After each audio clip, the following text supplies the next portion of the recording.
Class 10 के प्यारे बच्चों, अगर तुम्हें लगता है कि हिंदी में अच्छे नंबर लाना मुश्किल है, अगर ग्रामर याद नहीं रहती, अगर आंसर लिखते समय दिमाग ब्लैंक हो जाता है, तो आज के बाद टेंशन खत्म, क्योंकि आज से शुरू हो रहा है विजेता बैच। यहाँ हिंदी को रटाया नहीं जाएगा, ऐसे समझाया जाएगा कि पेपर में आंसर अपने आप लिखोगे। और याद रखना, बोर्ड एग्जाम में टॉपर वही बनता है जो स्मार्ट तरीके से पढ़ता है। मैं सिर्फ तुम्हें चैप्टर नहीं पढ़ाऊंगा, मैं तुम्हें वो तरीका सिखाऊंगा जिसमें एग्जामिनर कॉपी पढ़कर इम्प्रेस हो जाएगा। यहाँ लाइन बाय लाइन एक्सप्लेनेशन होगा, इंपॉर्टेंट क्वेश्चन होंगे, आंसर राइटिंग सिखाई जाएगी और सबसे इम्पोर्टेंट, कम समय में ज्यादा तैयारी। मैं वादा नहीं करूंगा कि बिना मेहनत के 95% आ जाएगा, लेकिन अगर तुम रोज मेरे साथ ईमानदारी से पढ़े तो हिंदी तुम्हारा स्ट्रॉन्ग सब्जेक्ट बन सकता है। बहुत सारे बच्चे हिंदी को हल्का सब्जेक्ट समझते हैं और वही गलती कर देते हैं। कई बार 2-3 नंबर से परसेंटेज गिर जाती है, लेकिन इस बैच में हमारा टारगेट सिर्फ पास होना नहीं रहेगा। हमारा टारगेट है कॉपी देखकर एग्जामिनर बोले वाह क्या कॉपी लिखी है। अगर तुम क्लास 10th में सच में अच्छा स्कोर करना चाहते हो और चाहते हो कि हिंदी तुम्हारा स्ट्रॉन्ग सब्जेक्ट बने, तो अभी विजेता बैच का हिस्सा बनो। आज से मेहनत मेरी होगी और जीत तुम्हारी। वेलकम टू विजेता बैच। तो क्लास 10 के प्यारे बच्चों, आइए देखते हैं अपना कि यूपी बोर्ड का सिलेबस, यानी कि आपके यूपी बोर्ड के सिलेबस में क्या क्या बदलाव हुआ है और क्या क्या बदलाव नहीं हुआ है। क्योंकि होता ये है कि जो आपका यूपी बोर्ड का सिलेबस है, इसमें कुछ बदलाव अभी कर दिए गए हैं।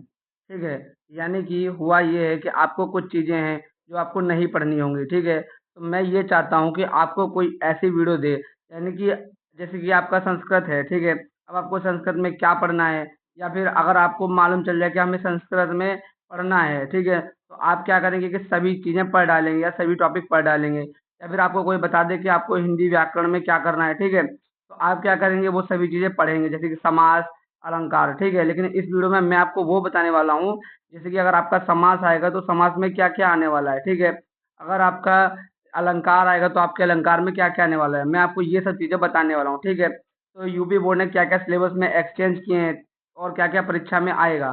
ठीक है, आपको कुछ नहीं करना है, बस अगर आपने क्लास 10th में एडमिशन लिया है या आप लेने वाले हैं, तो आपको इस वीडियो को पूरा का पूरा वॉच करना है। इससे क्या होगा कि आपका बहुत ही ज़्यादा टाइम का बचत हो जाएगा। ठीक है, अगर आप पूरा का पूरी हिंदी अगर हिंदी पढ़ेंगे तो इसका कोई फ़ायदा नहीं है, क्योंकि जो मैं आपको बताने वाला हूँ, जो यूपी बोर्ड ने जारी किया है वही आएगा। ठीक है, तो आइए बिना किसी देरी के अपने सिलेबस को देखते हैं। ठीक है, तो अगर आपको ये नहीं दिख रहा हो तो मैं इसे आपके लिए ज़ूम कर लेता हूँ। ठीक है, अब आपको देखना है विषय प्रारंभिक हिंदी। ठीक है, यानी ये क्लास 10th वालों के लिए है।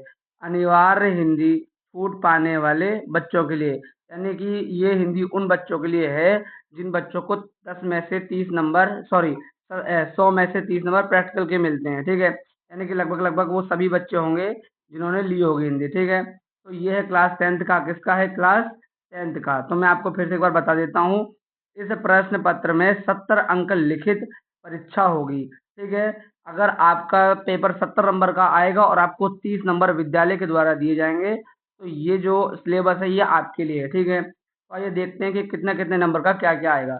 तो पहला खंड आ है, इसमें आपका आएगा बहुविकल्पीय प्रश्न। ठीक है, अब आपको देखना है, अब जो आपका 20 है बहुविकल्पीय प्रश्न, यानी कि जो आपका बहुविकल्पीय प्रश्न है वो आपका कितने आने वाला है, 20। ठीक है, तो वो आएगा आपका 20। अब इस लेक्चर में मैं आपको ये बताने वाला हूँ कि उस 20 बहुविकल्पी जो है वो कहाँ-कहाँ से आने वाला है। ठीक है, उसके बाद और क्या-क्या आने वाला है, संपूर्ण जानकारी इसी वीडियो में मिलने वाली है।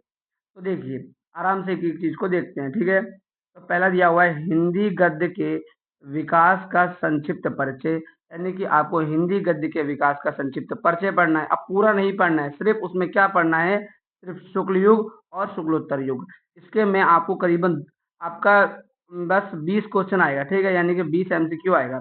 मैं आपको कराने वाला हूँ करीबन-करीबन 2 से 3 हज़ार एमसीक्यू प्रैक्टिस के लिए। ठीक है, तो आप इसके लिए तो निश्चित आपको कोई टेंशन लेने की ज़रूरत ही नहीं है। ठीक है, आगे बढ़ते हैं।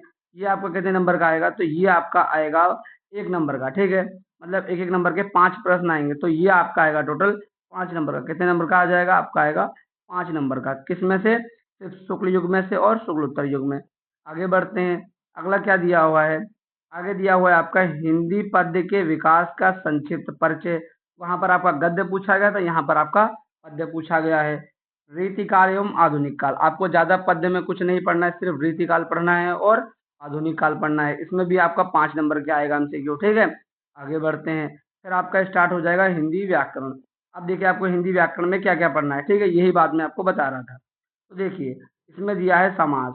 अगर आप समास पढ़ेंगे तो समास कई प्रकार के होते हैं, ठीक है, लेकिन आपके में आपको पढ़ना है सिर्फ बहुब्रीहि समास और कर्मधारय समास, यानी कि आपको दो ही समास पढ़ना है।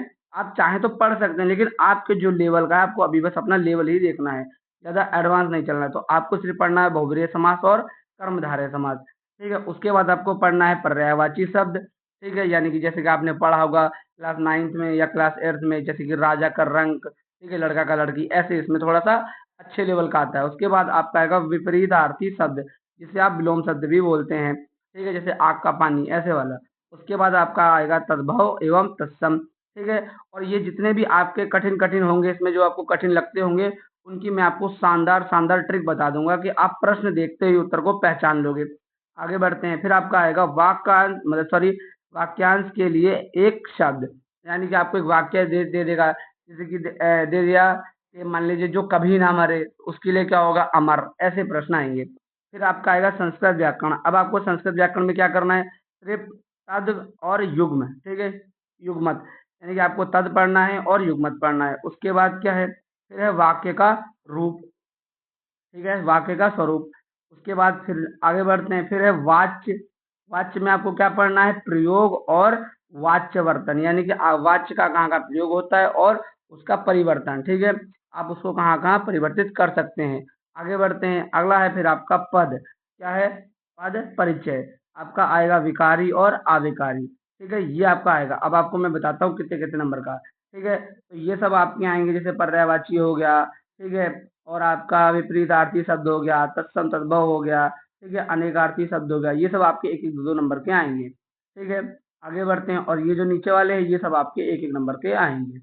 आगे बढ़ते हैं, ठीक है, ये हमने आपको आपका पूरा बता दिया है, चाहे तो आप इसे स्क्रीनशॉट ले सकते हैं। आगे बढ़ते हैं, अगला है आपका वर्णनात्मक प्रश्न। क्या है, वर्णनात्मक प्रश्न, यानी कि खंड बा में, ठीक है। अब देखिए यहाँ पर आपको क्या करना है, यहाँ पर आपको क्या करना है, एक सेकेंड, ठीक है, देखिए अब आपको यहाँ पर क्या करना है, मैं आपको आराम से बताता हूँ। इसे मैं थोड़ा जूम कर लेता हूँ कि आपको स्पष्ट रूप से दिखे, बाद में आप इसका स्क्रीनशॉट भी ले सकते हैं।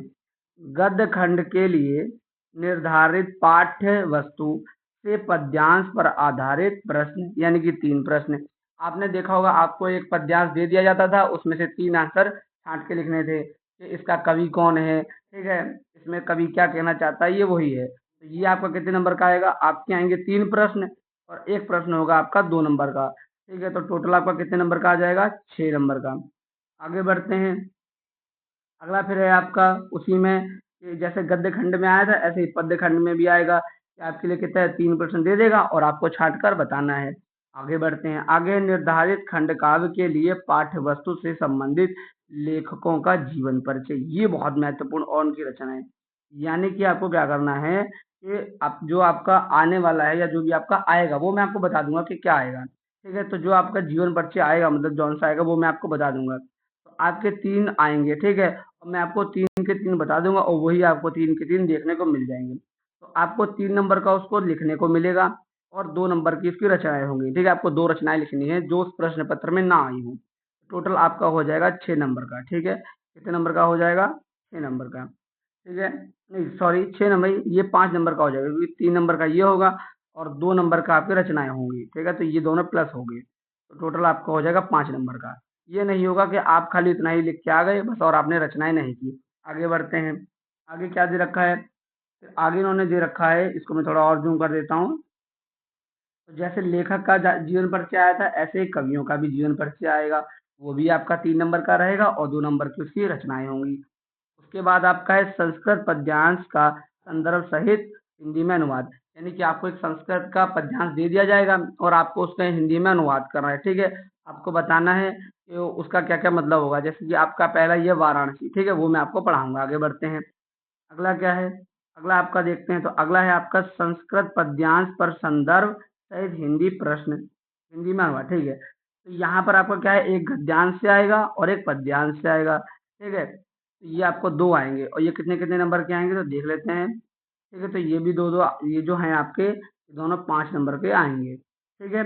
आगे बढ़ते हैं, आगे क्या है, आगे दिया हुआ है कि संस्कृत खंड के पाठ्य वस्तु पर आधारित प्रश्नों के किन्हीं 2 प्रश्नों का संस्कृत में उत्तर, यानी कि आपको 4 से 5 प्रश्न दिए जाएँगे और आपको उसमें से सिर्फ़ 2 प्रश्न करने हैं जो आपको आते हैं।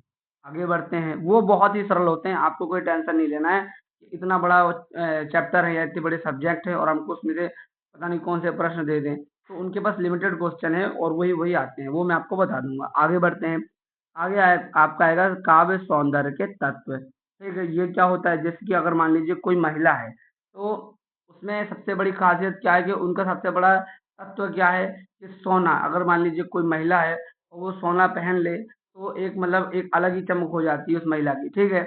ये ऐसे ही क्या है, अगर काव्य में आपको उनकी सौंदर्यता यानी कि उनकी सुंदरता लानी है, तो उसमें कुछ आपको तत्व लगाने पड़ेंगे, तो वही आपको पढ़ना पड़ेगा। जैसे कि रस या फिर सॉरी रस और हास्य, तो यानी कि आपको रस में क्या पढ़ना पड़ेगा, हास्य रस और करुण रस, ये मैं आपको बता दूंगा परिभाषा और उदाहरण सहित। आगे है आपका आपका आएगा छंद। छंद में आपको पढ़ना पड़ेगा सिर्फ दोहा और चौपाई, ठीक है? ये भी मैं आपको परिभाषा सहित इसका उदाहरण बता दूंगा। आगे बढ़ते हैं, अगला के फिर क्या है आपका, फिर आपका अलंकार। क्या है, अलंकार। अलंकार में आपका सिर्फ आएगा उपमा अलंकार, रूपक अलंकार और उत्प्रेक्षा अलंकार। इनकी परिभाषा और लक्षण और उदाहरण, ठीक है? लक्षण एवं उदाहरण मतलब बात वही होती है। आगे बढ़ते हैं, फिर है लोकोक्ति एवं मुहावरे, यानी कि फिर आपके मुहावरे और लोकोक्ति आएंगे, यानी कि उनका अर्थ और वाक्य प्रयोग आपको लिखना पड़ेगा। फिर आपका आएगा निबंध रचना, जो कि आपका वैज्ञानिक पर आ सकता है, ठीक है? संस्कृति पर आ सकता है, सामाजिक समस्याओं पर आ सकता है, स्वास्थ्य पर आ सकता है, शिक्षा पर आ सकता है, पर्यावरण पर आ सकता है, ठीक है? और देखते हैं, इसे मैं अब आपके लिए छोटा कर देता हूँ, आप चाहें तो इसका स्क्रीनशॉट भी ले सकते हैं। यातायात के नियम पर आ सकता है, ठीक है? और आपका इससे संबंधित सभी विषयों पर आ सकता है। और भी जो आपके इम्पोर्टेंट है वो मैं आपको बोर्ड परीक्षा के लिए कराता रहूँगा। आगे बढ़ते हैं। अगला फिर क्या है आपका, हाँ, ये आपके काम की चीज़ है। ये क्या है कि यहाँ से आपको मिलेंगे फ्री के फ्री 30 नंबर आपके विद्यालय से, ठीक है? तो वो आपके विद्यालय वाले जो भी आपसे फाइल बनवाते हैं या जो भी आपसे लिखवाते हैं वो आपको वहाँ पे लिख देना है, ठीक है? यहाँ पर आपको वहाँ के 30 के 30 नंबर मिल जाएँगे। आगे बढ़ते हैं। अगला क्या है? अगला है आपका गद्य खंड, ठीक है? अब आपको गद्य खंड में क्या देखना है?